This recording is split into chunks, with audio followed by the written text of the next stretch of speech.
নবম দশম শ্রেণীর গণিত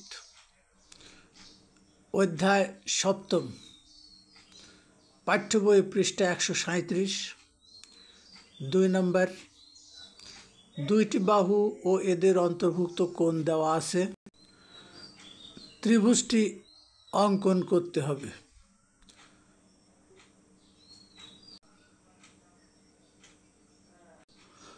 যেহেতু প্রশ্নে বলা আছে দুইটি বাহু ও এদের অন্তর্ভুক্ত কোণ দেওয়া আছে বলা থাকলে আমাকে অঙ্কন করে নিতে হবে।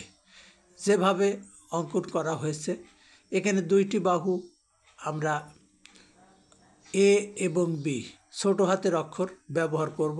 কোণের ক্ষেত্রেও ঠিক তাই, ছোট হাতের বর্ণ। এখানে তিনটি তথ্য উপাত্ত দেওয়া আছে। এই তথ্য উপাত্তকে ব্যবহার করেই আমরা ত্রিভুজ অঙ্কন করব সহজ পদ্ধতিতে। অঙ্কনের জন্য প্রথমে আমরা একটা রশ্মি নেব, এই রশ্মিটার একটা নামও দেব। আমরা ধরে নিলাম সিপি সেই রশ্মিটি। তো আমরা তো জানি যে রশ্মি একদিকে প্রান্তবিন্দু থাকে, অপর দিকে বর্ধিত করা যায়। এবার সিপি রশ্মি থেকে এর সমান করে আমরা সিবি অংশ কেটে নিলাম।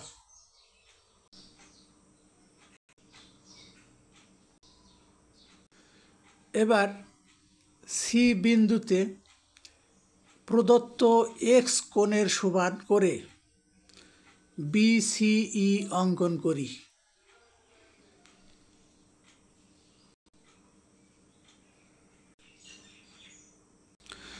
এবার সিই বাহু থেকে সি এর সমান করে অর্থাৎ বি এর সমান করে সি এ অঙ্কন করি।